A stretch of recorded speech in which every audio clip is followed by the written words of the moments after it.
चित्तस्य पदेन वाचां मलं शरीरस्य च वैद्यकेन योपाकरोत्तं प्रवरं मुनीनां पतञ्जलिं प्राञ्जलिरानतोऽस्मि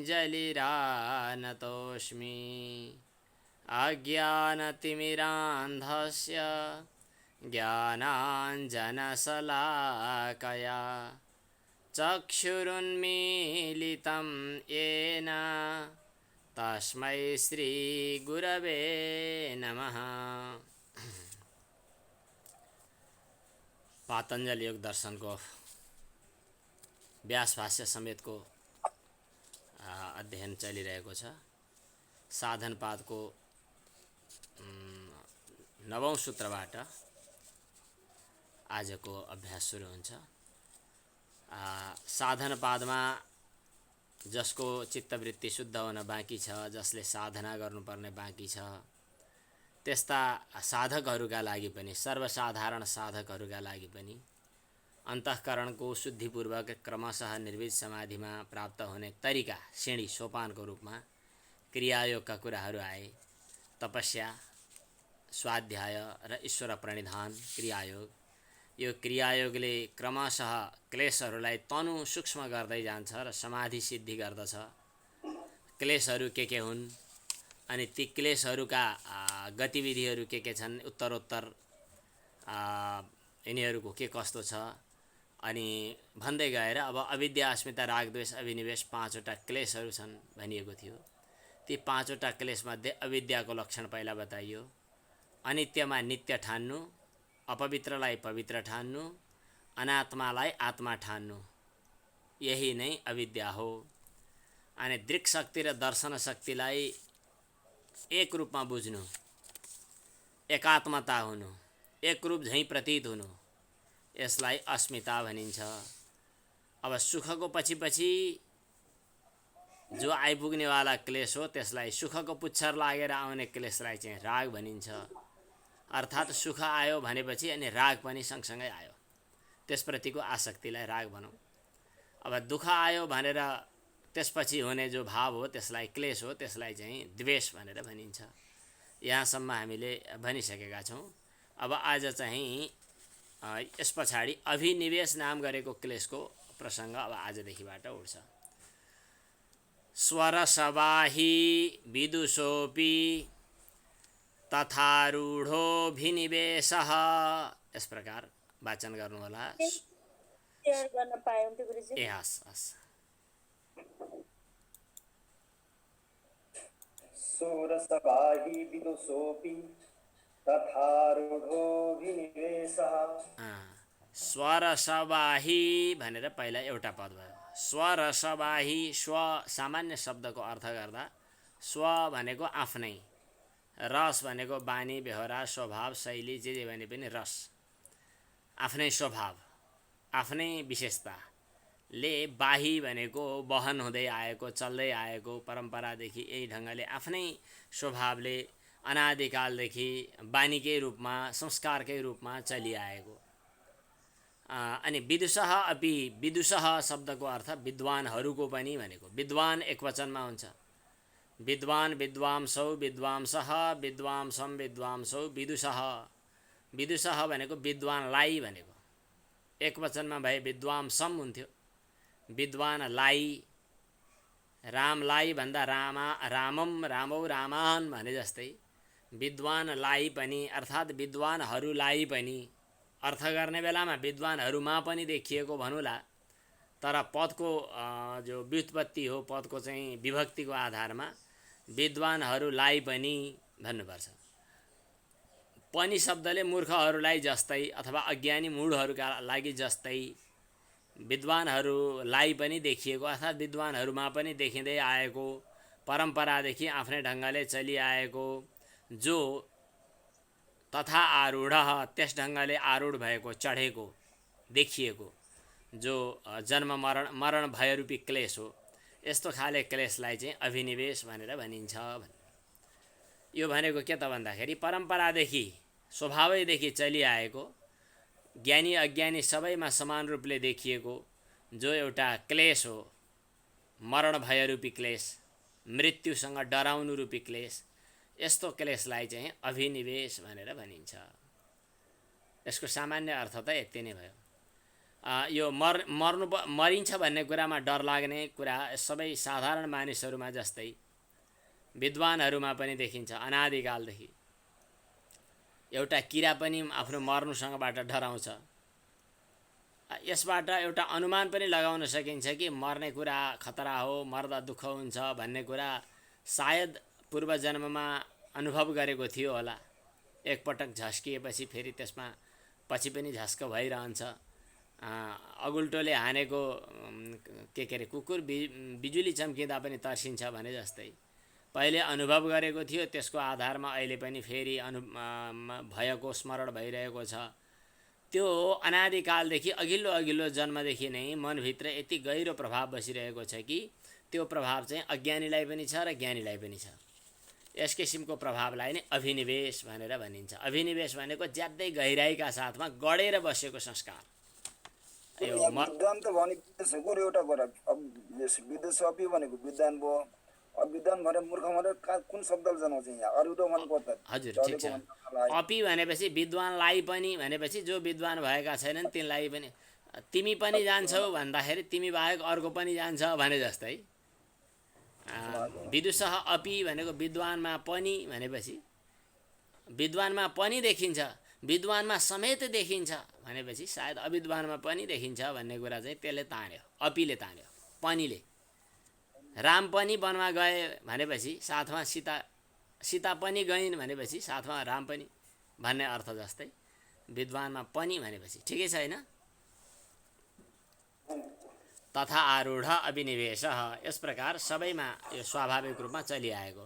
अब यसको संक्षिप्त व्यास भाष्य एकपटक सर हेरौँ। सबै प्राणीहरूलाई यो आत्माको अभिलाषा, आत्माप्रति, मप्रति, आफूप्रति चाहिँ राम्रो होस्, जय होस् भन्ने कुराको अभिलाषा चाहिँ सबै प्राणीहरूमा सुरुदेखिबाटै हुन्छ।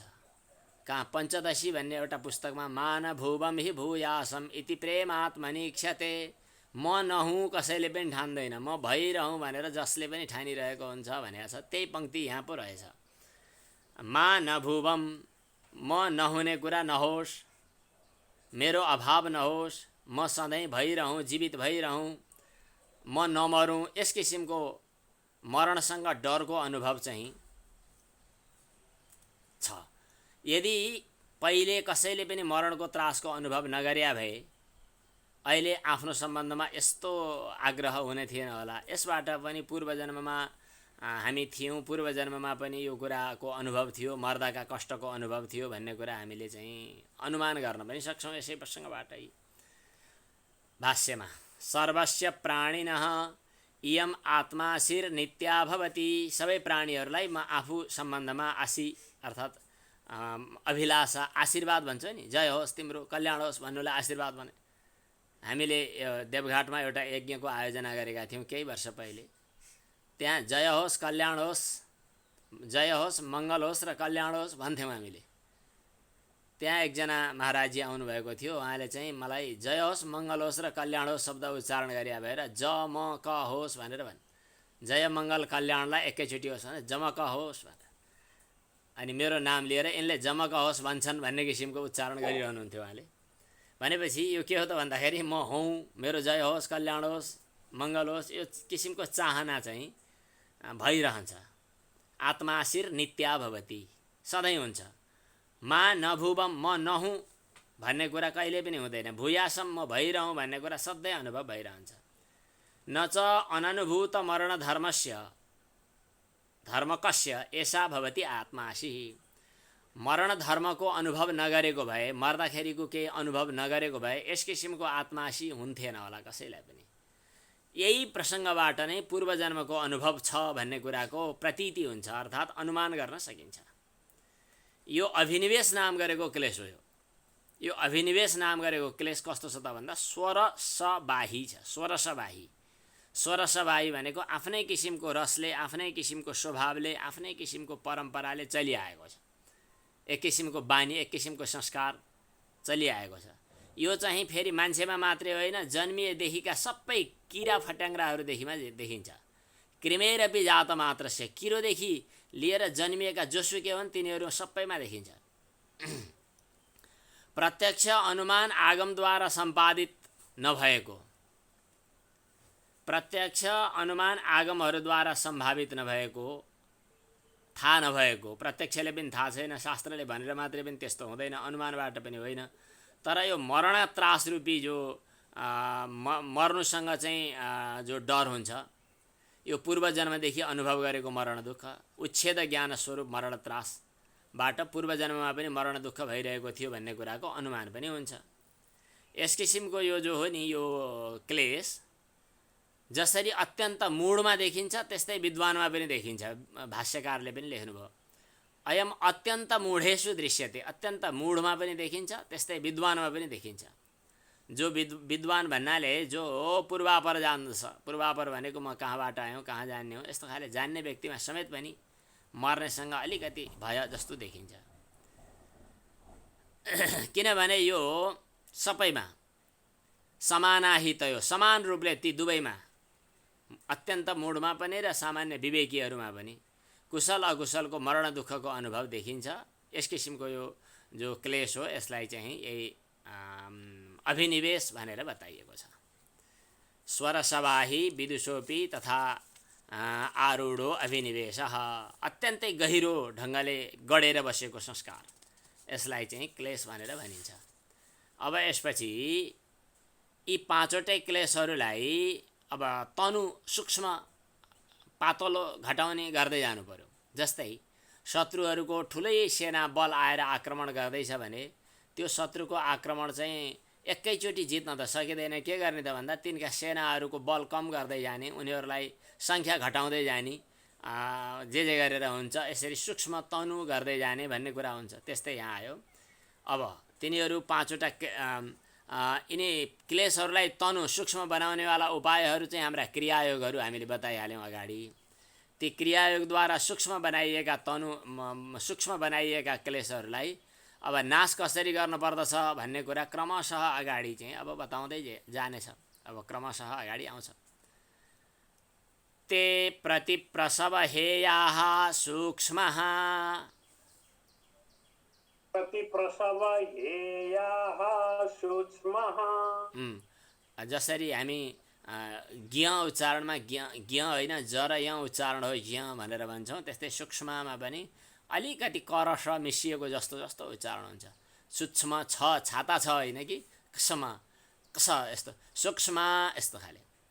ते प्रतिप्रसव हेयाः सूक्ष्मः,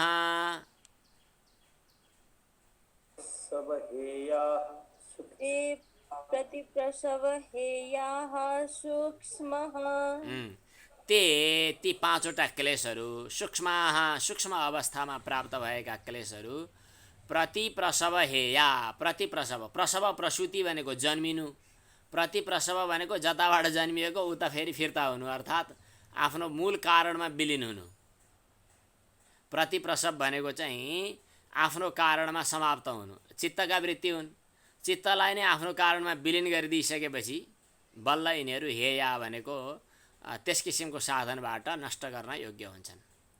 प्रतिप्रसव भनेको जहाँबाट आए त्यतै फिर्ता गरिदिने, प्रसवको विरोधी उल्टो। अनुलोम र विलोम भन्छन्। अनुलोम भनेको सुल्टो, विलोम भनेको उल्टो, अथवा प्रतिलोम पनि भन्न सकिन्छ। जहाँबाट आएका हुन् त्यहीँ समाप्त गरिदिने, त्यहीँ गएर विलिन गरिदिने, यसलाई प्रतिप्रसव भनेर बुझ्नु पर्ला। यसको व्याख्याहरू लामो हुनसक्छ, संक्षिप्त रूपमा यही नै हो। ते पञ्चक्लेशाः, ती पाँचवटा क्लेशहरू अर्थात् अविद्या अस्मिता राग द्वेष अभिनिवेशहरू दग्ध बीज कल्पा, पहिला बीज भुट्नु पर्यो, डढ्नु पर्यो, अर्थात् त्यसको बीज चाहिँ सुक्नु पर्यो, समाप्त हुनु पर्यो। अनि दग्ध बीज बराबर भइसकेपछि, सूक्ष्म अवस्थामा प्राप्त भइसकेपछि भनेर त्यहाँ भनिएको थियो, तिनीहरू चाहिँ दग्ध बीज अवस्थामा प्राप्त भइसकेका ती क्लेशहरू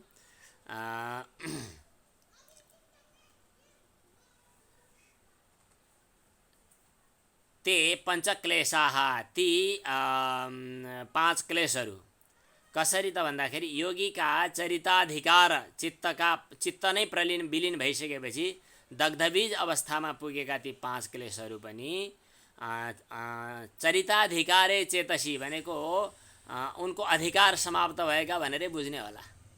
यसको अलि गहिरो छ अर्थ। वेदान्त दर्शनमा पनि एउटा चाहिँ यावत अधिकारम अवस्थिति अधिकारिकाणाम भनेको छ। अधिकार भनेको जिम्मेवारी, त्यो जिम्मेवारी पुरा भएको अर्थात् अब गर्नुपर्ने दायित्व सकिएको भन्नेलाई चरिताधिकार अर्थात् अधिकार समाप्त माने अब गर्नुपर्ने दायित्व उसको जिम्मेवारी छैन, अब अधिकार समाप्त भएको। चित्त चाहिँ जब प्रलीन हुन्छ विलीन हुन्छ त्यतिखेर दग्धबीज जस्ता भएका योगिनः चरिताधिकारे चेतसी, चरिताधिकार भएको चित्त प्रलीने सति लीन भइसकेपछि ती दग्धबीज बराबर भएका क्लेशहरू चाहिँ तेनैव सह अस्तम गच्छन्ति, अनि ती 5 क्लेशहरू पनि त्यो चित्त सँगसँगै विलीन हुन्छन्। यो अलिकति सूक्ष्म अर्थ छ। यसको अगाडि अब ध्यानया तद्वृत्तयः यो चाहिँ त्यसको चाहिँ अर्को साधन अर्को प्रक्रिया पनि बताइयो। अब यसमा ते प्रतिप्रसव हेयाः सूक्ष्मः, यसको बारेमा केही यसो विचार विमर्श गर्नु आवश्यक छ कि कसो गर्ने? हजुरहरूलाई केही यस बारेमा जिज्ञासा केही भयो? यति भए पुग्छ। हस्, यति भए सामान्यतया पुग्छ। प्रतिप्रसव क्रियाद्वारा हजुर सूक्ष्म भएका क्लेशहरूलाई नष्ट गर्न सकिन्छ। तर यति मात्रै गर्दा अलिकति बाँकी रह्यो। प्रतिप्रसव हेयाः भनेको चाहिँ अब यसको भाष्यले थोरै भाष्यको तात्पर्य लियो भने के भयो भने दग्धबीज पहिला बनाउनु पर्यो। यिनीहरू चाहिँ बिउ डढेका बिउ जस्तै हुने भए दग्धबीज कल्पा भए। अनि योगीहरूको जब चरिताधिकारे चेतसी प्रलीने सति भनेको आफ्नो मूल कारणमा चित्त जब विलीन हुन्छ त्यतिखेर नै त्यो चित्त सँगसँगै तिनीहरू चाहिँ पूर्ण रूपमा समाप्ति त्यसपछि हुन्छन्। पहिला चाहिँ दग्धबीज बन्छन्। त्यो समाप्ति गर्ने तरिका तलतिर भन्छ गुरुजी। हजुर पछाडि। तर यो भाष्यमा चाहिँ थोरै सङ्केत जे आयो चरिताधिकारे चेतसी प्रलीने, त्यो चित्त नै विलीन भएपछि त्यो सँगै नष्ट हुन्छन्। ठिक छ। अब यसको अझै विस्तृत रूपमा त पछाडि क्रमशः आउँदै गर्छ। अब यसपछि ध्यान हेयास्तद्वृत्तयः, यो अर्को सूत्र। ध्यान हेयास्तद्वृत्तयः, त्यो बीज भावमा रहेका क्लेशहरूलाई चाहिँ स्थूल यसलाई ध्यान हेया, अब सामान्यतया तद्वृत्तयः भनेको ती क्लेशका वृत्तिहरू। क्लेशका वृत्तिहरू भन्नाले यहाँ अलिकति स्थूल वृत्तिहरू भन्ने अर्थ चाहिँ टीकाकारले गर्नुभएको छ, त्यस कारणले हामीले पनि त्यही भन्नुपर्ने भयो। तद्वृत्तयः भनेको ती वृत्तिहरू जो अहिले स्थूल अवस्थामा रहेका वृत्तिहरू, ध्यान हेयाः भनेको ध्यानद्वारा नाश गर्न योग्य छन्। तद्वृत्तयः भनेको ती स्थूल अवस्थामा रहेका वृत्तिहरू, ध्यान हेयाः भनेको ध्यानद्वारा क्रमशः शब्द पनि आवश्यक पर्यो, ध्यानद्वारा तिनीहरू नाश गर्न योग्य छन् भनेर यसको सामान्य अर्थ भयो। हजुर, यो ते प्रतिप्रसव हेयाः सूक्ष्माः सूत्र र ध्यान हेयास्तद्वृत्तयलाई हामीले एकैसाथ बुझ्नुपर्ने हुन्छ जस्तो लाग्यो गुरुजी। हजुर हजुर ठिकै छ। यसको भाष्य पनि हेर्छु अनि त्यसपछि है त। ध्यान हेयास्तद्वृत्तयः, तद्वृत्तयः भनेको ती क्लेशका स्थूल वृत्तिहरू, ध्यान हेयाः भनेको ध्यानद्वारा क्रमशः नाश हुन्छन्।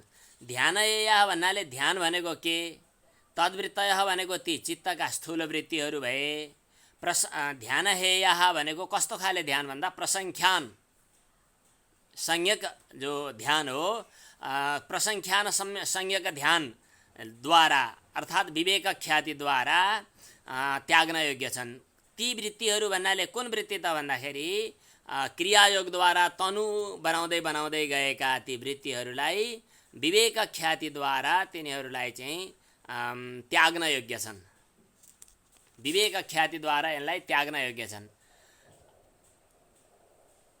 सामान्यतया यसलाई तनु बनाउँदै जाने कुराहरू विभिन्न प्रक्रियाहरू आएका छन्। तनु हुँदै गएका क्लेशका सूक्ष्म वृत्तिहरूलाई प्रसङ्ख्यान ध्यानको अग्निले जब बीज जसरी चाहिँ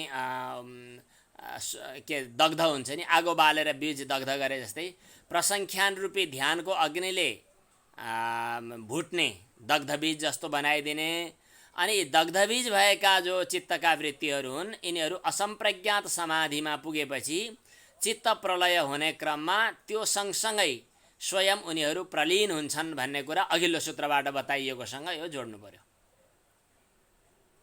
ते प्रतिप्रसव हेयाः सूक्ष्माः सँग ध्यान हेयास्तद्वृत्तयलाई जोडेर अब यसको टीका पनि हेरौँ अनि त्यसपछि मात्रै। क्लेशानां या वृत्तयः स्थूलाः ता क्रियायोगेन तनुकृताः सत्यः प्रसंख्यानेन ध्यानेन हातव्या। क्लेशका जो स्थूल वृत्तिहरू छन् तिनीहरू क्रियायोगद्वारा क्षीण हुँदै हुँदै जान्छन्। क्रियायोगेन तनुकृता भनेको छ, क्रियायोगद्वारा क्षीण हुँदै हुँदै जान्छन्। स्थूल वृत्तिहरू क्रियायोगद्वारा पातलो मसिनो हुँदै हुँदै जान्छन्।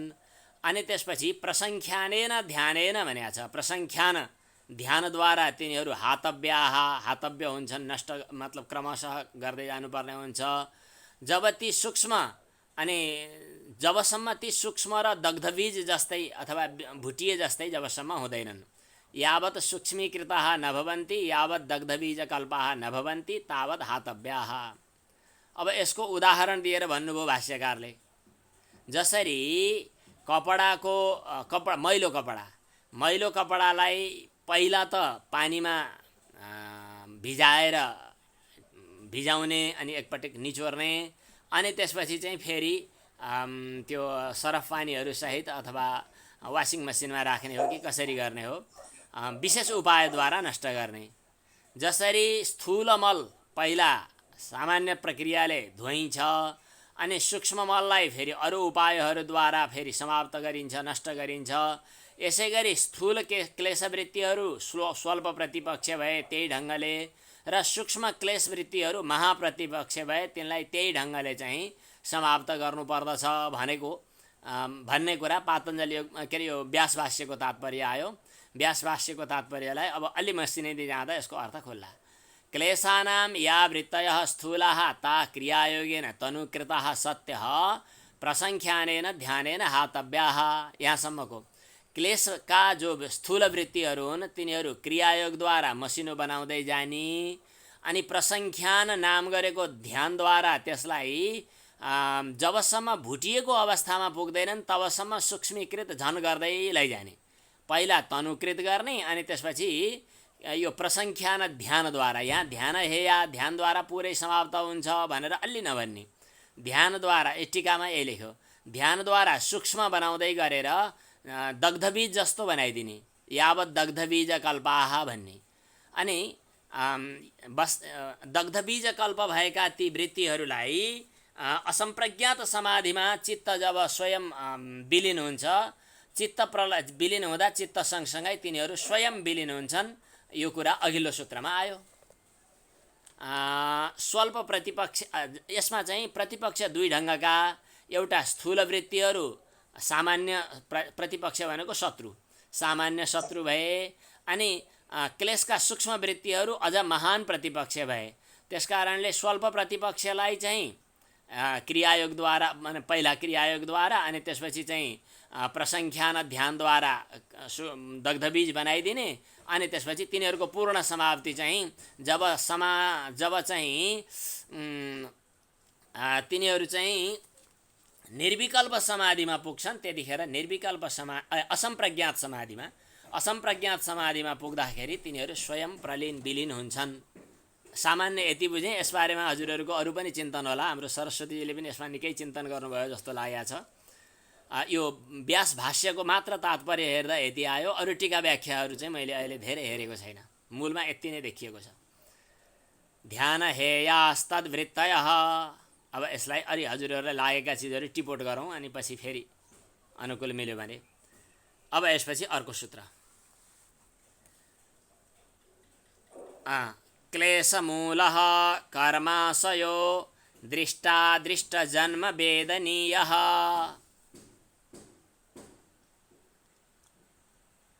क्लेशमूलः कर्माशयो दृष्टादृष्टजन्म वेदनीयः। क्लेशमूलः भनेको क्लेश मूलमा भएको, अर्थात् जसको मूल क्लेश हो। अथवा क्लेश रूपी जरोबाट पैदा भएको भन्नु पर्यो। कर्माशय भनेको कर्मका संस्कारहरूको समूह। त्यो कस्तो छ त भन्दा दृष्ट र अदृष्ट। दृष्ट भनेको अहिले देखिएको, अहिलेको, यतिखेरको जन्म र अदृष्ट भनेको अहिले नदेखिएको, पछि भविष्यमा हुनेवाला जन्म। यिनीहरूबाट वेदनीय भनेको थाहा पाइन्छ। जन्म छ त्यस कारणले कर्म संस्कार भएछ भन्ने थाहा भयो। अघिको संस्कार नभएको भए आज जन्म हुने थिएन। केही कुरा अहिलेको जन्मबाट विगतका संस्कारहरूको अनुमान लगाएर थाहा पाइयो। केही चाहिँ आगामी जन्मबाटै भोग्नुपर्छ, भोग्नका लागि फेरि जन्मिनु पर्दछ। ती पछि जन्मिएर भोगिने भोगबाट चाहिँ थाहा पाइन्छ केही। कर्माशय कर्मका संस्कारहरू। हामी के कुरा गर्दैछौँ? अविद्या, अस्मिता, राग, द्वेष र अभिनिवेश। यो अभिनिवेशमा चाहिँ क्लेशको स्वरूप यहाँ बताइयो। अनि त्यसपछि यी सबै क्लेशहरू चाहिँ प्रतिप्रसव हेयाः सूक्ष्माः, मूल कारणमा चित्त विलिन भइसकेपछि पूर्णतया समाप्ति हुन्छन्। मूल कारण मतलब चित्त विलिन हुनुभन्दा अगाडि चाहिँ ध्यानद्वारा तिनीहरूलाई चाहिँ दग्धबीज अवस्थामा पुर्याउने हो। दग्धबीज अवस्थामा पुगेपछि तिनीहरू चाहिँ निर्विज समाधि अवस्थामा स्वयं आफूमा विलिन हुन्छन्, स्वयं चाहिँ समाप्त हुन्छन्, पूर्ण रूपमा समाप्त हुन्छन् क्लेशहरू। ध्यानद्वारा त्यसलाई दग्धबीज अवस्थामा पुर्याउने हो। यो अगाडि भयो। अब यसपछि यी क्लेशहरू हाम्रा लागि दुःखका कारण हुन्छन् भनेर भनियो। जीवका लागि दुःखका कारण हुन् भनेर भनियो। कसरी हुन् भन्ने कुरा चाहिँ जन्मबाटै थाहा भएको छ। क्लेशमूलः भनेको क्लेश नै छ मूल, जसको यस्ता क्लेशमूलक कर्माशय कर्मका संस्कारहरूको समूह। कर्माशय दृष्टादृष्ट जन्म वेदनीय, अगाडि पछाडिका जन्महरूबाट त्यसको थाहा हुन्छ।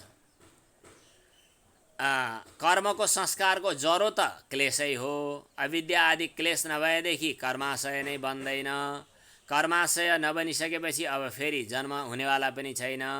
कर्माशय मतलब जब चाहिँ अब गीता आदिमा त के लेखियो त, ज्ञान रूपी अग्निद्वारा जब आशय नष्ट भएपछि अब उसलाई गर्नुपर्ने केही पनि छैन, फेरि जन्मिँदैन। गतसङ्गस्य मुक्तस्य ज्ञानावस्थितचेतसः यज्ञायाचरतः कर्म समग्रं प्रविलीयते ज्ञानाग्नि सर्वकर्माणि भस्मसात् कुरुतेर्जुन इत्यादि कुराहरू आएको छ।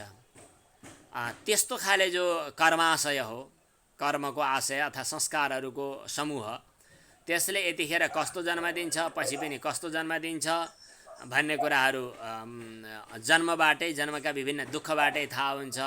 त्यसकारणले साधकले के गर्नुपर्दछ त भन्दा अहिलेको यतिखेरै त्यसको जरा काटिदिनुपर्छ, कर्माशयको संस्कारको समाप्त गरिदिनुपर्दछ, जसद्वारा क्रमशः क्लेशको नाश हुँदै जाओस्। यसको लागि अब अलिकति भाष्य, व्यास भाष्य के छ म तत्र पुण्यकर्माशयः काम लोभ मोह क्रोध प्रसवः। पुण्य अपुण्यात्मक कर्माशय भन्यौँ हामीले अघिदेखिबाट। कर्मको संस्कार त्यो कस्तो छ त भन्दाखेरि काम लोभ मोह क्रोधबाट पैदा हुन्छ। काम क्रोध लोभ मोहबाट प्रसव भनेको पैदा हुन्छ। त्यो दृष्ट हजुर प्रभव छ यहाँ, प्रसव शब्द पनि आयो हजुर। मूलमा प्रभव देखियो। मेरो अर्को प्रभव भने प्रभावित हो गुरुजी, होइन उत्पत्ति भएको भनेको। जहाँ काम लोभ हुन त अब अलिकति तात्पर्य अर्थ गर्दा त तान्तुन गर्दा मिल्ने भयो, तर शब्दकै अर्थ गर्दाखेरि हिमालयबाट नदी उत्पन्न हुन्छ भन्दाखेरि हिमालयात हिमालयः नद्याः प्रभवः, हिमालय नदीको उत्पत्ति स्थान हो भनेको।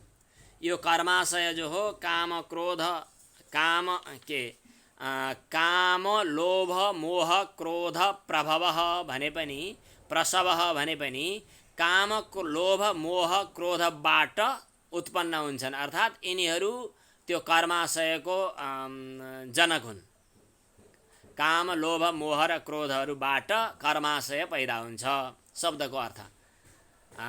अब त्यसपछि ती कर्माशयहरू दृष्टादृष्ट जन्मवेदनीय भनेर दुई किसिमका जो बताइयो, कर्माशयहरू दृष्ट जन्म वेदनीय र अदृष्ट जन्म वेदनीय भनेर दुई किसिमका छन्। दृष्ट जन्म वेदनीयश्च अदृष्ट जन्म भवेदनीयश्च। दृष्ट जन्म वेदनीय भनेको अहिलेको जन्मबाट थाहा हुने, अदृष्ट जन्म वेदनीय भनेको अहिले थाहा नभएका पछि भविष्यमा आउने कुनै जन्मबाट थाहा हुने। तत्र तीव्र संवेगेन मन्त्र तपः समाधिभिर्निर्वर्तित। तीव्र संवेगेन भनेको तीव्र वेगका साथमा मन्त्रको अनुष्ठान तपस्या समाधिहरूबाट ईश्वर देवता महर्षि महानुभावहरूको आराधनाबाट पनि जो परिनिष्पन्न भनेको निष्पन्न तयार भएको छ। तीव्र वैराग्य साथमा हुनै पर्यो। तीव्र संवेग भनेको तीव्र वैराग्य। तीव्र वैराग्यका साथमा मन्त्र जपेर तपस्या गरेर समाधि गरेर यिनीहरूबाट निष्पन्न भएको होस्, अथवा ईश्वरको कृपा आराधनाबाट, कुनै देवताको कृपाबाट, कुनै ऋषि गुरुजी महर्षिहरूको हरूको कृपा आराधनाबाट निष्पन्न भएको जो पुण्यरूप कर्माशय, पुण्य कर्माशय भनेको पुण्यरूप कर्माशय, पुण्य कर्मरूप संस्कार भनौँ न। अब के ईश्वर देवता महर्षि महानुभावहरूको आराधनाबाट तयार भएको जो पुण्य कर्माशय हो, त्यो चाहिँ के गर्छ त सद्यः परिपच्यते भनेको छिट्टै विपाक अवस्थामा प्राप्त हुन्छ, अर्थात् फल दिन तयार हुन्छ। सद्यः परिपच्यते, परिपाक भनेको के हो? फल दिन तयार हुन्छ, अर्थात् वातावरण अनुकूल भयो भने रुख फल फल्न सजिलै छिटै फल्छ भने जस्तै यति महानुभाव मतलब यिनीहरू बाट तयार भएको जो कर्माशय हो त्यसले छिटै फल दिन्छ। अनि तथा त्यस्तै तीव्र क्लेशेन तीव्र क्लेशद्वारा, वहाँ तीव्र संवेगेन भनेको थियो, तीव्र संवेग भनेको तीव्र वैराग्यले, अनि यहाँ तीव्र क्लेशेन तीव्र क्लेश के अविद्या आदि क्लेशहरूले भीत भनेको डराएको तर्सेको, व्याधि त रोगी भएको, अनि त्यसपछि चाहिँ कृपण भनेको कृपा गर्न योग्य, कृपण भनेको त जो दुखी एकदम दीन दया गर्न योग्य हुन। हाम्रो लोकमा व्यवहारमा त कृपण भनेको लोभी हो, तर वेदान्तमा पनि जसले आत्मतत्त्वलाई नबुझिकन मर्छ त्यो कृपण हो भनेर बताइएको छ। यहाँ कृपण भनेको कृपा गर्न योग्य, त्यो घृणित अर्थमा नगरेर त्यो बिचरा भन्नुपर्ने भन्ने खाले अर्थमा आयो। भीत भनेको डराएको, व्याधित भनेको रोगाएको, अनि कृपण भनेको कृपा गर्न योग्य, विश्वासोपगत भनेको शरणमा आउन योग्य भएको माने शरणमा आएको, अथवा महानुभाव तपस्वीहरूप्रति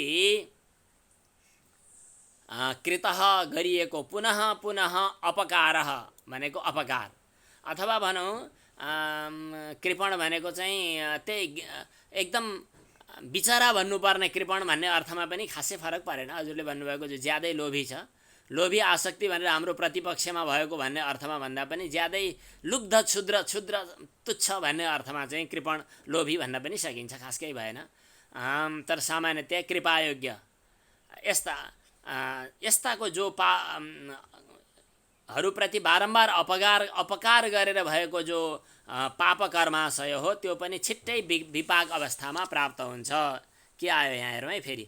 तीव्र क्लेशेन भीत व्याधित कृपणेषु विश्वासोपगतेषु वा महानुभावेषु तपस्वी वा कृतः पुनः पुनः अपकार।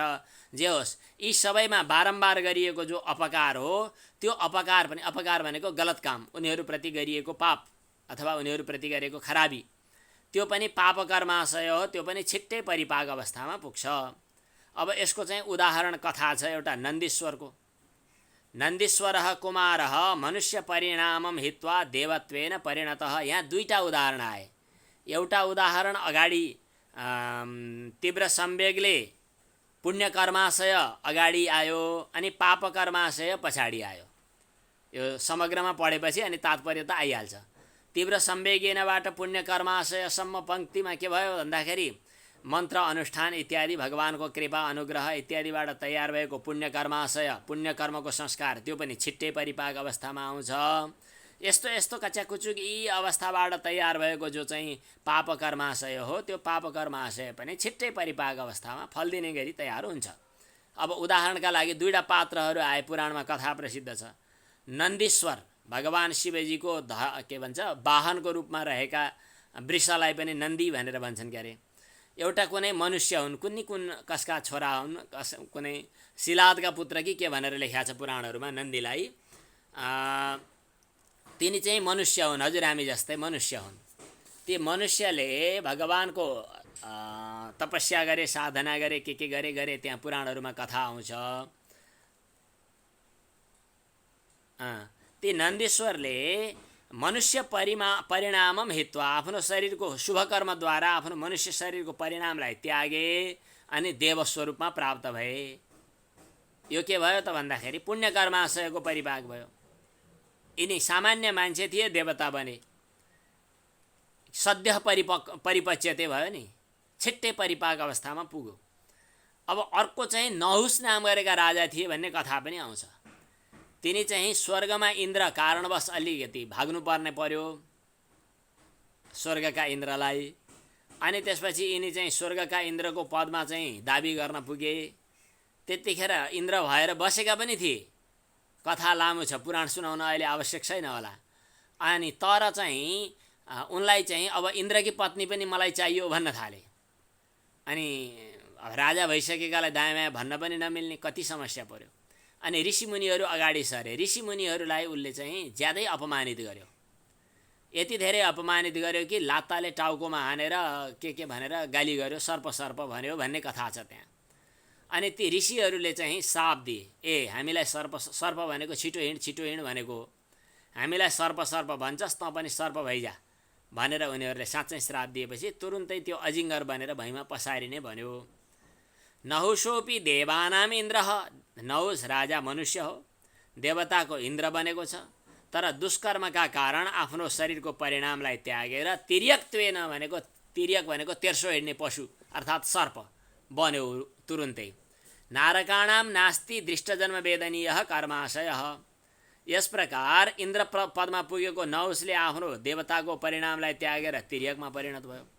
तिनमा नारक भनेको नरकमा बस्नेहरूको दृष्टजन्म वेदनीय कर्माशय छैन, किनभने उनीहरू त्यतिखेर कर्महरू केही गर्दैनन्। क्षीण क्लेशवाला पुरुषहरूको अर्थात् जीवन, यी दुईटैको भेद बताइयो। नरकमा बस्नेहरूको दृष्टजन्म वेदनीय कर्माशय छैन, अनि जीवनमुक्तहरूको अदृष्टजन्म वेदनीय कर्माशय छैन। भनेको के हो त, नरकमा बसेकाले अहिलेको जन्मको केही भोग्नु पर्दैन, दृष्टजन्म वेदनीय कर्माशय छैन। अनि चाहिँ जो मुक्त भइसकेकालाई अब अर्का जन्मको यतिखेरको त केही बाँकी होला नहोला, सुख दुःख भोग्ला। जीवन मुक्त भइसकेको पुरुषले अब अदृष्ट जन्म भनेको भविष्यकालमा भोग्नका लागि थुप्र्याइएका बाँकी रहेका कर्मको आशय चाहिँ उसले भोग्नु आवश्यक पर्दैन। यस प्रकार दुवैको चाहिँ भेद देखाइयो, दृष्ट कर्माशय र अदृष्ट कर्मा अथवा दृष्ट जन्म वेदनीय र अदृष्ट जन्म वेदनीय दुवै किसिमको कर्माशय। अब यो अलि व्याख्यातिर जाँदाखेरि अलि लामो हुन पुग्यो।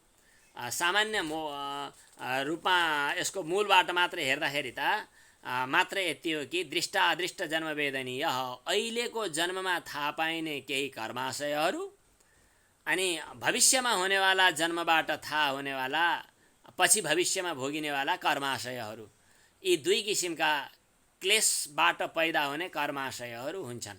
अब तिनीहरूको दृष्टान्त, तिनीहरूको उदाहरण चाहिँ भाष्यकारले बताइदिनु भयो, व्यासले। त्यहाँ दुई किसिमका हुने भए, एउटा तीव्र सम्वेकबाट उत्पन्न भएको शुभ कर्माशय, एउटा पाप कर्माशय। पाप कर्माशय यस्तो खाले भयो भने पनि त्यो तत्काल, शुभ कर्माशय यस्तो भयो भने पनि तत्काल फल दिनेवाला हुन्छ।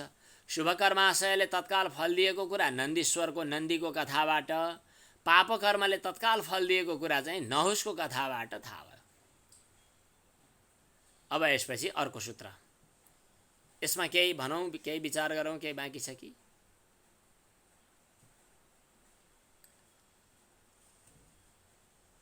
अगाडि बढ्छु त्यसो भए। सति मूले तद् विपाको जात्यायुर्भोगः। सति मूले तद् विपाको जात्यायुर्भोगः। सति मूले, मूले सति भनेको मूल भयो भने मात्रै, ज्वरो बाँकी रह्यो भने तद्विपाकः भनेको चाहिँ त्यो कर्माशयको विपाक भनेको परिणाम फल हुन्छ। के हुन्छ त भन्दा जाति हुन्छ, आयु हुन्छ र भोग हुन्छ। जात्यायुर्भोगः, जाति आयु र भोग। यदि मूल छ भने तद्विपाकः भनेको त्यसको चाहिँ विपाक हुन्छ। मूल भनेको के हो त भन्दाखेरि अघि बताइहालियो, क्लेश हो मूल। क्लेश सति मूले तद्विपाक, अघि जो बताइयो नि क्लेश मूलः, मूल के हो त क्लेश हो। त्यसकारणले सति मूले त्यो क्लेश मूल बाँकी रह्यो भने तद्विपाकः भनेको त्यो कर्माशयको विपाक, कर्माशयको परिणाम, कर्माशय फल पाकेर निस्केपछि खान मिल्छ नि। विपाक भनेको परिपक्व भएको फल भने जस्तै कर्म पनि जब संस्कार बाँकी छ त्यो कर्म फल दिनका लागि परिपक्व भएर अगाडि आउँछ। कर्माशय माने तद्विपाकः भन्नु पर्यो। तद्विपाकः भनेको कर्माशयको परिणाम, कर्माशयको परिपक्व भएको अवस्था। त्यो कसरी त भन्दाखेरि जन्म, आयु र भोग हुन्छ। जब क्लेश रूपी ज्वरो बाँकी छ तब कर्मका संस्कार रूपी कर्माशयको विपाक अर्थात् परिणाम आइपुग्छ। परिणाम भनेको के हो त भन्दा राम्रा नराम्रा जन्म लिनु, अनि त्यहाँ आयु भनेको कति समयसम्म बाँच्ने हो त्यति समयसम्म बाँच्नु आयु भयो। अनि त्यसपछि भोग भनेको चाहिँ कति के भोग्ने हो त्यति भोग्नु। अब यहाँ जन्म भन्नाले, जाति जन्म भन्नाले चाहिँ मनुष्य बन्ने कि देवता बन्ने कि पशु बन्ने कि कुकुर सुँगुर के बन्ने हो, यो चाहिँ जन्मसँग सम्बन्ध राख्यो। अनि आयु भनेको कति बाँच्ने, एउटा प्रसिद्ध श्लोक छ क्यारे होइन, शरीर सँगसँगै चाहिँ लेखिएका हुन्छन् पञ्चैतानि, पाँचवटा कुराहरू। आयुः कर्म च, यो नीतिशास्त्रको श्लोक हो। आयुः कर्म च वित्तं च विद्या निधनमेव च पञ्चैतान्यपि सृज्यन्ते गर्भस्थस्यैव योगिनः, गर्भस्थस्यैव देहिनः। गर्भमै रहँदा देहीका लागि पाँचवटा कुरा तोकिएका हुन्छन् भनेर नीतिशास्त्रमा पनि प्रसिद्ध छ। यहाँ चाहिँ सति मूले तद्विपाकः जात्यायुर्भोगः। जाति भनेको देवता मनुष्य पशु पक्षी आदि जाति जन्म हुनु। अनि त्यसपछि आयु भनेको कति समयसम्म शरीरका साथ सम्बन्ध रहने भन्ने कुरा। अब जब क्लेश अविद्या अस्मिता राग द्वेष अभिनिवेश रहन्छन् अनि त्यसपछि कर्मको विपाकबाट यति नै भनेर तोकिएको हुन्छ। अनि भोग भनेको विषयको भोग कति गर्ने। क्लेश फेद भयो, कर्माशय रुख भयो, अनि जाति आयु फल के अरे जाति आयु भोग चाहिँ फल लागे। एउटा रुख भनेर कल्पना गर्नुहोस् अनि ठ्याक्कै कुरो बुझिन्छ। ज्वरो भनेको के हो त भन्दाखेरि पाँचवटा जरा भनौँ न, अब पाँचतिर फैलिएका जराहरू। ज्वरो भनेको के रहेछ त भन्दाखेरि अविद्या अस्मिता राग द्वेष अभिनिवेश। अनि फेरि रुख हुने रहेछ, त्यो रुख के रहेछ त भन्दा कर्माशय। अनि त्यसपछि त्यहाँ फल्ने फल के रहेछ त भन्दाखेरि जाति आयु भोग। सति मूले ज्वरो छ भने तद्विपाकः भनेको त्यो कर्माशयको फल फल्छ, जाति आयु भोग। अब जरै समाप्त भयो भने त के फल फल्नु, अब त्यो त्यस्तै हो, फल फल्दैन। अब यसको चाहिँ ओहो टीका त धेरै लामो पो रहेछ त।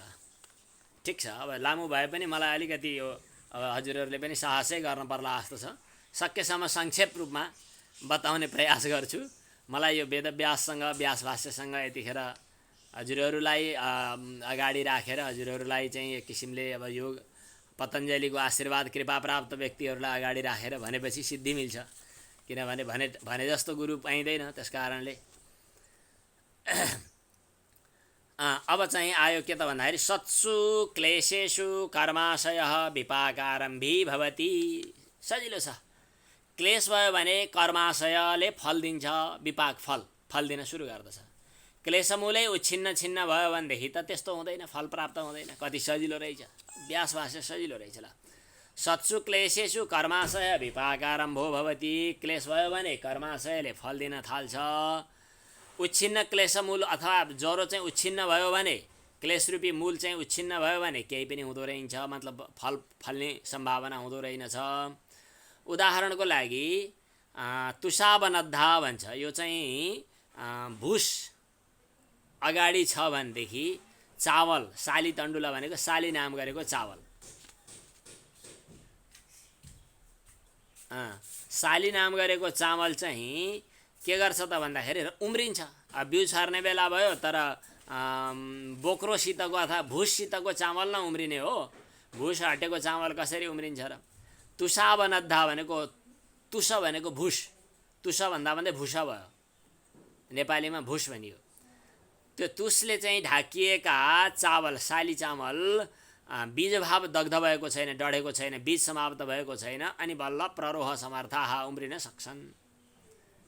न अपनित तुषाः, त्यो तुष नहटेसम्म उम्रिँदैनन्।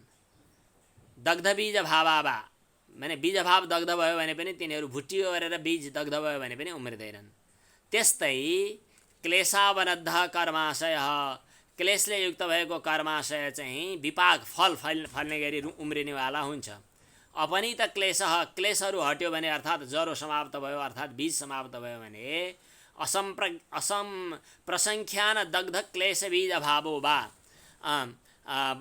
क्लेश रहित भयो भने अर्थात् प्रसङ्ख्यानद्वारा बीजभाव दग्ध भयो भने, दग्ध बीज अभाव भयो भने अब फेरि उम्रिने खाले हुँदैन। यस्तो खाले कर्माशय छ। कर्माशय पनि 3 किसिमको छ। सच विपाक स्त्रीविध के जाति आयु भोग।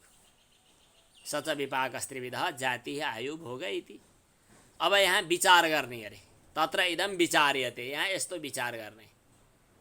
के विचार गर्ने त भन्दाखेरि अब हजुरहरूले बाहिरै हेरेर विचार गरे पनि हुन्छ, अरू बेला यसो टोलाएर सोचे पनि हुन्छ। एउटा कर्म गर्यो भने एउटा त्यही कर्मको फल भोग्न एउटा जन्म हुन्छ कि एउटा कर्मले एउटा जन्म दिने हो कि अथवा एउटा कर्मले धेरैवटा जन्म प्राप्त हुने हो, एउटा प्रश्न। अनि दोस्रो, धेरै कर्म गरेर धेरै जन्म हुने हो कि धेरै कर्म गरेर एउटा जन्म हुने हो? दुईटामा दुईवटा विकल्प गरेर 4वटा विकल्प भए। एउटा कर्मले एउटा जन्म दिने हो कि एउटा कर्मले धेरै जन्म दिने हो? 2 विकल्प। अनि धेरै कर्मले एउटा जन्म दिने हो कि धेरै कर्मले धेरै जन्म दिने हो? दोस्रो विकल्प। दोस्रोमा 2 विकल्प, 4।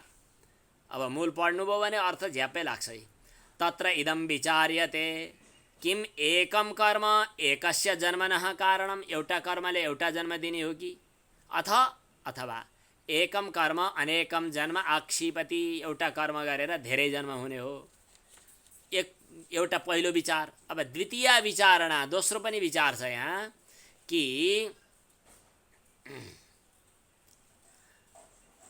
किम अनेकम कर्म अनेकम जन्म निर्वर्तयति, धेरैवटा कर्मले धेरैवटा जन्म हुने हो कि अर्थात् धेरैवटा कर्म गरेर धेरैवटा जन्ममा त्यो छरिँदै जाने हो कि अथवा धेरैवटा कर्मले पनि एउटै जन्मलाई जन्ममा भोग्नुपर्ने हो भनेर भन्दाखेरि अब यसको उत्तर न तावत एकम कर्म एकस्य जन्मनः कारणम, एउटा कर्मले एउटा जन्म हुन्छ भन्न मिल्दैन। किनभने अनादिकालदेखि थुप्रिएर बसेका असङ्ख्य भनि नसक्ना धेरै कर्महरू र त्यो कर्मको र अहिलेका कर्मको पनि, अहिले हामीले पनि गरेका छौँ, पूर्व जन्मका पनि धेरै कर्म छन्, अहिले पनि हामी कर्म गर्दैछौँ। यी सबै कर्महरूको क्रम चाहिँ निर्धारण त गरिएको छैन कि 1 नम्बरको कर्मको जन्म फल भोग्न 1 नम्बरको जन्म, 2 नम्बरको कर्मको फल भोग्न 2 नम्बर जन्म, यस किसिमको क्रम नियम त छैन। त्यसकारणले अनाश्वासो लोकस्य प्रसक्तः, केही पनि आश्वासन भएन। अनादिकालदेखि सञ्चित भएका असङ्ख्य कर्महरू अनि विगतका अनि अहिलेका जन्मका पनि जति कर्महरू छन् यिनीहरूको क्रम निर्धारण छैन। त्यसकारणले मानिसलाई कर्म गर्नमा आश्वासनै नहुने भयो। त्यसकारणले के सम्भव भएन त भन्दा एउटा कर्मले एउटा जन्म हुन्छ भनेर भनी साध्य भएन। जम्मा एउटा कर्म गरेको फल भोग्न एउटा जन्म। अब कति कर्म अगाडि छन्, अहिले जन्ममा कति कर्म गरिसकिएको छ, यी सबै भोग्न कहिले कहाँ कति जानुपर्ने हो यसको कुनै थाहा नहुने भयो। त्यसकारणले यो मत पनि युक्तिसङ्गत जस्तो लागेन। अब यसैमा दोस्रो पक्ष, एउटा कर्मले धेरै जन्म हुन्छ भनौँ भने पनि, एउटा कर्मले धेरै जन्म हुन्छ भनौँ भने त्यसले पनि समस्या भयो। किन भयो? यी दोस्रो के आयो कुरो यहाँ भन्दाखेरि म हेर्दैछु है त। न तावत् एकं कर्म एकस्य जन्मनः कारणं कस्मात् अनादिकाल प्रचितस्य असंख्येयस्य अवशिष्टकर्मणः साम्प्रतिकस्य च फलक्रमानियमात् फलक्रमको नियम नभएको हुनाले अनाश्वासो लोकस्य प्रसक्तः स च अनिष्टः।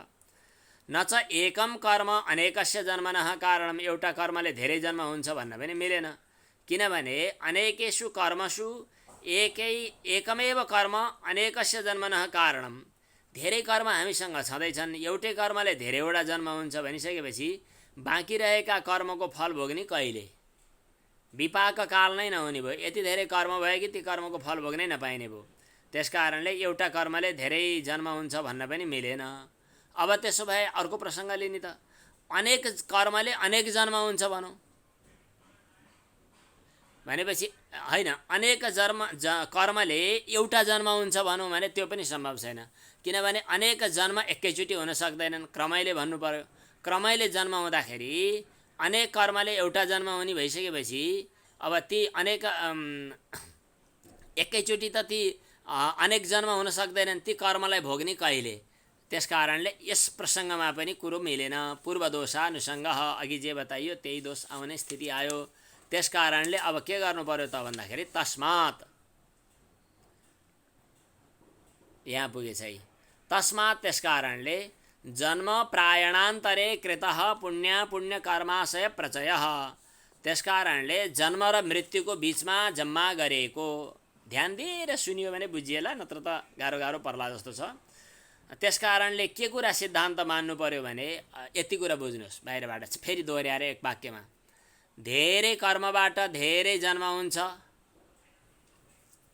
अथवा एक कर्मबाट धेरै जन्म हुन्छ अथवा एक कर्मबाट एक जन्म हुन्छ, यी कुराहरूमा तिनटै पक्षहरू नमिलेको हुनाले अब बाँकी के रह्यो त भन्दा अन्तिम पक्ष यो। तस्मात् के मान्नु पर्यो त भन्दा जन्म र मृत्युको बीचको समयमा गरिएका जन्म प्रायणान्तरे, प्रायण भनेको मृत्यु रहेछ, प्रयाण भन्छन् के अरे अचेल, प्राण प्रयाण समय, जन्म प्रयाणान्तरे कृतः, जन्म र मृत्युको बीचमा गरिएको पुण्य कर्माशय प्रचयः भनेको राम्रा नराम्रा कर्महरूको विचित्र, जन्म र मृत्युको बीचमा गरिएको विचित्र किसिमको, विचित्र पछाडि छ, विचित्र किसिमको अनि प्रधानोपसर्जन भावेन भनेको कुनै मुख्य कुनै लटरपटर कुनै सामान्य, यस्ता पुण्य अपुण्य पाप पुण्यका कर्मको समूहहरू जो मृत्युद्वारा अभिव्यक्त हुन्छन्,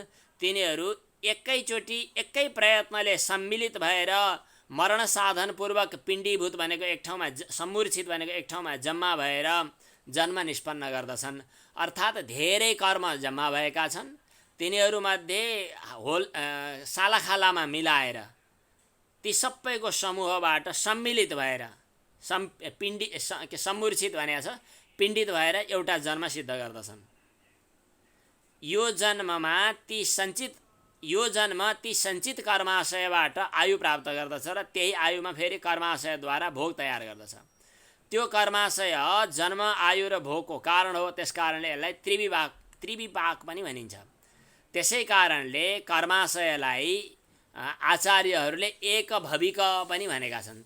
अतः एकभविकः कर्माशयः उक्तः भनेको धेरै कर्मका संस्कारहरूलाई एउटै जन्ममा भोग्न पर्ने स्थिति आयो भने त्यसलाई एकभविकः भनेर भन्नु पर्यो। एकभविकः कर्माशयः उक्त। अब यसपछि अर्को पंक्ति आएछ, म सर्र छिटो छिटो गर्छु। दृष्टजन्म वेदनीयस्तु एकविपाकारम्भी भोगहेतुत्वात्। अब भोगको कारण भयो भने एक विपाकारम्भी, एउटा विपाक दियो कर्मले भन्ने, आयु र भोगको हेतु भयो भने द्विविपाकारम्भी भन्ने, जस्तै नन्दीको अनि नहुसको पनि कुराहरू आयो। क्लेश कर्म विपाकको अनुभव निमित्त भएका वासनाहरूद्वारा अनादिकालदेखि सम्मूर्छित भनेको पिण्डीभूत एकीभूत भएको यो चित्तलाई चित्रीकृत भने चित्र विचित्र ढङ्गले फैलाइएको छ, माछाको जालो जस्तै। अनेक भवपूर्विका वासना भनेको अनेक जन्मदेखि आएका यी वासनाहरू छन्। जो कर्माशय, यो कर्माशय चाहिँ एकभविक भनेको एक जन्ममा छ, अनि जो संस्कारहरू स्मृतिका हेतुहरू छन् तिनीहरू चाहिँ अनादिकालीन छन्। यस प्रकार अनादिकालदेखि चलिआएका वासना संस्कारहरू चाहिँ पिण्डीभूत भएर कतिपय एक जन्ममा अनुभव गरिन्छ, कतिपय फेरि अनि अवशिष्टहरू बाँकी रहेका अरू संस्कारहरू फेरि अनेक भवपूर्वीका वासनाहरू पनि भन्दछन्। अब फेरि एकभविक कर्माशय भनेको एउटा जन्ममा आएको कर्माशय पनि फेरि दुई ढङ्गको छ। एउटा नियत विपाक, एउटा अनियत विपाक। नियत विपाक भनेको कर्मफल भोग्ने पक्का भएको, अनियत विपाक भनेको चाहिँ कर्मफल भोग्ने पक्का नभएको। कतिपय कर्मफल भोग्ने खाले तुरुन्तै हुन्छ, कतिपय फेरि कर्मफल भोग्ने अहिले भरोसा हुँदैन, बिस्तारै बिस्तारै अगाडि बढ्दै जान्छ। तर एउटा कुरा के छ भने राम्रो कर्म गरेर नराम्रा कर्महरू समाप्त हुन्छन् भन्ने तत्काल हुँदैन। राम्रो कर्मले राम्रो कर्मको फल दिन्छ, नराम्रा कर्महरू दबिएर बसेका हुन्छन्। तर ती दबिएर बसेका कर्महरूको पनि फेरि कालान्तरमा कुनै दिन त्यस्तो मतलब वातावरण पर्यो भने फेरि उनीहरू प्रकट हुन्छन्, उनीहरू फेरि अगाडि बढ्दछन्। यो सबैको तात्पर्य चाहिँ एउटा पञ्चशिखाचार्यले लेख्नुभएको यो अन्तिमको पङ्क्ति छ। यो व्यासले पनि उद्धरण लिएको त्यहाँ आयो, द्वे द्वे हवै कर्मणि वेदितव्ये पापस्य एकः राशि पुण्यकृतः अपहन्ति। दुई दुई थरी कर्मका समूहहरू छन्, द्वे द्वेह दुई दुई किसिमका कर्महरू हुन्छन्, पापकर्म राशि र पुण्यकर्म राशि। पापकर्म राशिलाई पुण्यकर्म राशिले कम गर्दै गर्दै गर्दछ, त्यस कारणले सत्कर्म गर्ने इच्छा गर्नुपर्दछ। सत्कर्म यसै लोकमा आचरित भएको छ भने त्यसले चाहिँ आचरित हुन्छ। यो चाहिँ विद्वानहरूले तिमीलाई बताएका छन्, तत्ते कर्म वदन्ति। तर चाहिँ फेरि राम्रा कर्मले नराम्रा कर्मलाई चाहिँ त्यसरी कम गर्ने यो त हुन्छ, तर त्यसको संस्कार चाहिँ फेरि कहीँ न कहीँ कुनै न कुनै दिनमा रहेको हुनसक्छ। ती कुनै न कुनै दिनमा आएका ती संस्कारहरू फेरि त्यही ढङ्गले अगाडि बढ्दछन्। स्यात् स्वल्पः संकरः सपरिहारः, यहाँ रमाइला शब्द छन्। प्रधान कर्माशयका साथ आबाप हजुर हजुर ए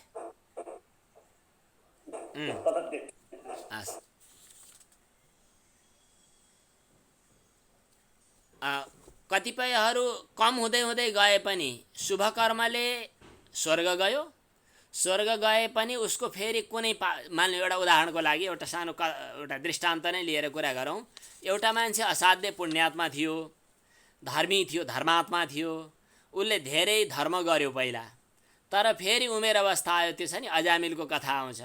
उमेर अवस्था आएपछि पाप कर्म गर्यो, पाप कर्म गरेपछि उसको पाप कर्माशय बन्यो अनि त्यसपछि पाप कर्माशयको फल भोग्नका लागि चाहिँ ऊ पशु जन्ममा गयो। तर उहिले जो चाहिँ पुण्य गरेको थियो त्यो पुण्य चाहिँ दबिएर बस्यो, त्यसलाई अप्रधान धर्माचरण भन्नु पर्यो। अप्रधान धर्माचरण चाहिँ त्यतिखेर प्रकाशित भएन। त्यो धर्माचरणको जो अंश थियो नि त्यो अब उसले जति पाप गरेको थियो, पाप फल भोग्नका लागि कहिले पशु बन्यो होला, सर्प बन्यो होला, वा के बन्यो, नरक गयो होला। तर पुण्य अंश पनि बाँकी छ, त्यो सञ्चित बसिरहन्छ। अब जुन जन्ममा आए 10औं 20औं 50औं जन्म पछाडि जुन जन्ममा ऊ मान्छे भएर फेरि जन्मिएला, अनि मान्छे भएर जन्मिएर आएर फेरि धर्माचरण गर्न थाल्यो भने त्यो फेरि उहिलेको उहिलेको त्यो संस्कारको रूपमा थोरै बाँकी रहेको जो चाहिँ के पुण्य कर्म थियो नि, बाल्यकालमा गरेको पुण्य कर्म, त्यो फेरि लब्धावकाश हुन्छ। त्यसले फेरि समय पाउँछ र त्यसले पनि फेरि काम गर्दछ। यस प्रकार कर्मगति विचित्र छ। यो कर्मगति विचित्र छ भन्ने कुरा चाहिँ अन्तिममा यो व्यासभाष्यको यो पङ्क्तिमा सारांशको रूपमा अन्तिममा बताउनु भएको छ। नियत विपाक प्रधान कर्मणा अभिभूतस्य वा चिरम अवस्थानं कथमिति अदृष्ट जन्म वेदनीयस्यैव नियत विपाकस्य कर्मणः समानं मरणम् अभिव्यक्ति कारणम् उक्तं न तु अदृष्ट जन्म वेदनीयस्य अनियत विपाकस्य। यस्तु अदृष्ट जन्म वेदनीयं कर्म अनियत विपाकं तत् नश्येत् आवापं वा गच्छेत् अभिभूतं वा। कोही नष्ट हुने, कोही जम्मा भएर बस्ने, कोही अभिभूत भनेको अर्काले ढाकिने इत्यादि। चिरम अपि उपासीत यावत् समानं कर्म अभिव्यञ्जकं निमित्तम् अस्य न विपाकाभिमुखं करोतीति तद्विपाकस्यैव देशकाल निमित्तानवधारणात्। इनको देशकाल निमित्तको निर्धारण नभएको हुनाले मैले त यो धेरै लामो भएको हुनाले अलि छोटो सार मात्रै निकालेँ। कर्मगति विचित्र छ, दुर्विज्ञेय छ भनेर मानिएको छ। दुर्विज्ञेय जान्न बहुत गाह्रो कठिन छ। ल 13मा पुग्यो। 14 पनि सकिएन छ। सरल सूत्र पढ्छु। ते लाद परिताप फलाः पुण्य पुण्य हेतुत्वात्। ते भनेको ती जन्म आयु र भोगहरू, लाद परिताप फलाः भनेको हर्ष अनि शोक रूपी फल दिनेवाला छन्। लाद भनेको हर्ष खुसी, परिताप भनेको दुख, खुसी र दुःख,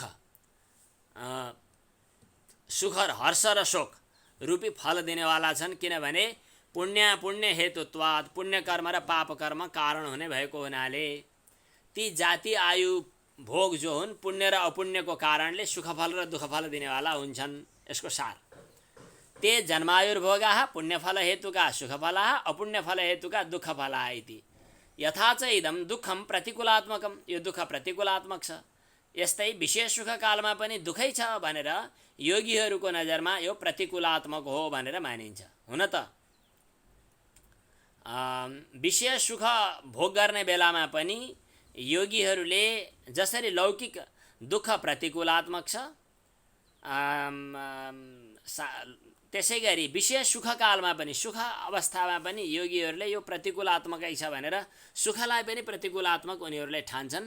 योगीहरूको दृष्टिमा चाहिँ सुख पनि दुःखै हो र दुःख पनि दुःखै हो। किन सुख पनि दुःख किन हो त भन्दाखेरि त्यसले परिणाममा दुःख दिन्छ, अनि ताप दुःख दिन्छ, अनि संस्कार दुःख दिन्छ। त्यसकारणले जतिखेर गुणवृत्ति विरोधात् भनेको तीन गुणको वृत्तिमा एक आपसमा फेरि विरोध पनि छ। त्यसकारणले ज्ञानीको दृष्टिमा सबै दुःखै दुःखमय छ। यो संक्षिप्त रूपमा, यसको सायद भाष्यको तात्पर्य भन्न नभ्याइएला, तर पनि कम्तीमा 15 सूत्र त पुर्याइयो भन्न पाइन्छ। परिणाम ताप संस्कार दुःखैर गुणवृत्ति विरोधात् च दुःखमेव सर्वं विवेकिनः। विवेकीहरूको दृष्टिमा परिणाम दुःख, ताप दुःख, संस्कार दुःख हुने भएको हुनाले र गुणवृत्ति विरोधात् भनेको तीन गुणको वृत्तिमा परस्परमा विरोध पनि हुने भएको हुनाले विवेकीहरूको दृष्टिमा सबै कर्मफल चाहे राम्रा हुन् चाहे नराम्रा हुन्, अघि हामीले धेरै राम्रा र नराम्रा पुण्य पुण्य यी सब कुराहरू त गऱ्यौँ, तर विवेकीहरूको दृष्टिमा चाहिँ सबै दुःखमय नै छन् भन्ने कुरा विवेकीहरूले बुझेका हुन्छन्। र यदि दुःख हो भन्ने कुरा अनुभव भयो भने विवेक प्रज्ञा, विवेक दृष्टि अलिक खुल्न थालेछ भन्ने थाहा पाउनु पर्यो। परिणाममा दुःख दिन्छ भन्ने थाहा पाइयो भने विषयेन्द्रिय संयोगात् यत्तदग्रे मृतोपमम्। इन्द्रिय र विषयको सम्बन्धमा अगाडि हेर्दाखेरि क्या राम्रो जस्तो लाग्यो, तर परिणामे विषमिव, परिणाममा विष समान भयो। त्यो सुखलाई राजस सुख हो भनेर भनिएको छ गीतामा। राजस सुख मात्रै होइन, तामस सुख, सात्विक सुख, जेसुकै भए पनि परिणाममा दुःख दिने भएको हुनाले सबै दुःखमय नै छन् भनेर ज्ञानीहरूले बुझ्छन्। अब परिणाम दुःख के हो, ताप दुःख के हो, संस्कार दुःख के हो, रमाइलो त रमाइलो छ। यो अलि सजिलो पनि छ भाष्य, तर पनि अब अलि लामै छ, यसलाई पुरा गर्न सकिँदैन, अब धेरै समय लाग्छ। आज यहीँ विश्राम गरौँ। ओम पूर्णमदः पूर्णमिदं पूर्णात् पूर्णमुदच्यते पूर्णस्य पूर्णमादाय पूर्णमेवावशिष्यते। ओम शान्तिः शान्तिः शान्तिः।